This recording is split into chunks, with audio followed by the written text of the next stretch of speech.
Ukraine के सामने रूस बहुत ताकतवर है। यूक्रेन रूस की सैनिक ताकत के आगे बेहद कमजोर और कुछ भी नहीं टिकता। ऐसे में इस बात का अंदाजा हर कोई लगा सकता था कि अगर रूस ने आक्रमण किया, रूस ने अगर फौजी कार्रवाई की तो यूक्रेन के लिए टिकना मुश्किल होगा। उम्मीद की जा रही थी कि अमेरिका रूस के खिलाफ यूक्रेन की मदद के लिए आगे आएगा। पश्चिमी देश जो बातें कर रहे हैं यूक्रेन के साथ खड़ा होने की, वो भी कोई कार्रवाई करेंगे, लेकिन हुआ इसका ठीक उल्टा। यूक्रेन की मदद के लिए एक भी देश इस मैदान जंग में साथ खड़ा नहीं आया। अमेरिका ने बात की, आर्थिक प्रतिबंधों की बात कई देशों ने की, लेकिन इस मैदान जंग में यूक्रेन अकेला खड़ा नजर आया, निढाल नजर आया, बेसहारा नजर आया, खासतौर पर रूसी जंगी ताकत के सामने। किस तरीके से यूक्रेन की मदद का यह किला ढहा, देखिए हमारी ये खास रिपोर्ट।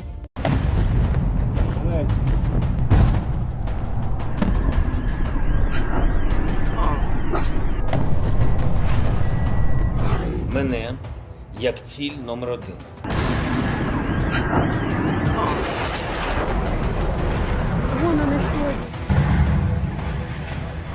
Мою родину як ціль номер 2. Вони хочуть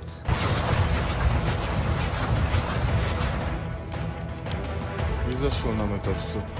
знищити Україну політично.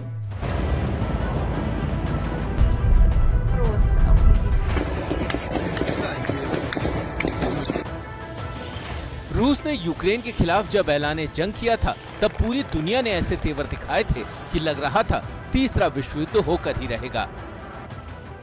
लेकिन कोई भी मुल्क प्रतिबंधों की परंपरा से आगे नहीं बढ़ सका।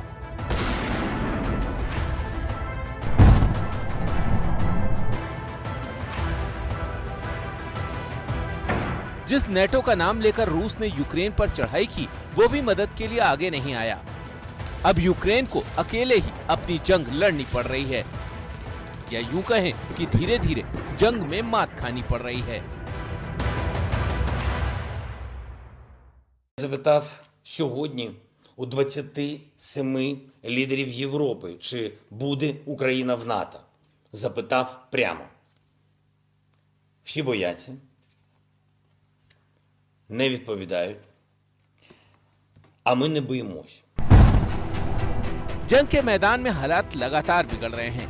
यूक्रेनी सेना के हर मोर्चे को रूसी टैंक कुचलते हुए आगे बढ़ रहे हैं।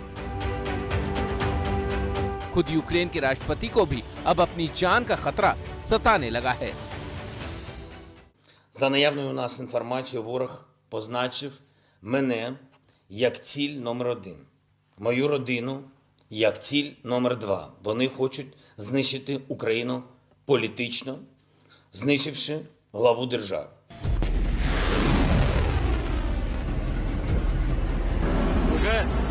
मुसीबत की इस घड़ी में यूक्रेन को सबसे बड़ी मदद की आस अमेरिका से थी, लेकिन सुपर पावर ने भी खुद को यूक्रेन की सीमा के बाहर तक ही समेट लिया। कल राष्ट्रपति जो बाइडेन ने पुतिन को खूब लानत मलानत भेजी, लेकिन आखिर में ये कहकर यूक्रेन की आस पर पानी फेर दिया कि वो रूस के खिलाफ जंग में नहीं उतरेंगे। Let me say it again. Our forces are not and will not be engaged in the conflict with Russia in Ukraine. Our forces are not going to Europe to fight in Ukraine. Tomorrow, NATO will convene a summit. We'll be there to bring together the leaders of 30 allied nations and close partners to affirm our solidarity and to map out the next steps we will take to further strengthen all aspects of our NATO alliance.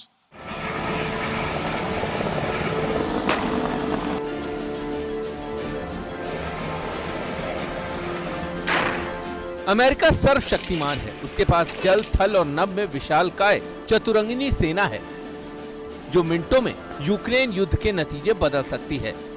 तो सवाल ये कि आखिर क्यों Biden ने पैर पीछे खींच लिए? तो इस सवाल के कई जवाब हैं। सबसे बड़ा कारण ये माना जा रहा है कि अमेरिका रूस से आमने सामने की जंग नहीं चाहता।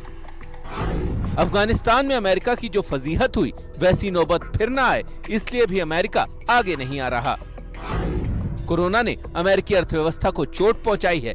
ऐसे में यूक्रेन का युद्ध अपने सिर पर लेकर अमेरिका अपनी अर्थव्यवस्था को और कमजोर नहीं करना चाहता। अमेरिका और यूक्रेन की सुरक्षा संधि भी नहीं है, इसलिए अमेरिका युद्ध में नहीं आना चाहता।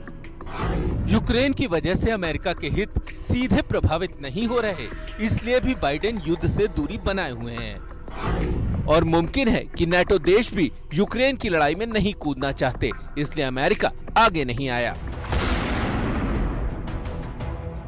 कुल मिलाकर सारे हालात रूस के पक्ष में हैं और पुतिन को फ्री हैंड मिल गया है। नतीजा यह हुआ कि युद्ध के दूसरे ही दिन रूसी सेना ने यूक्रेन के रणनीतिक ठिकानों को तबाह कर दिया।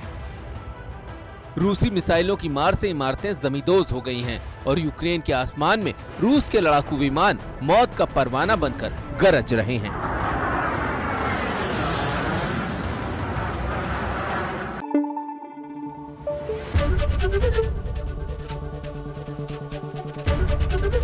एबीपी न्यूज आपको रखे आगे।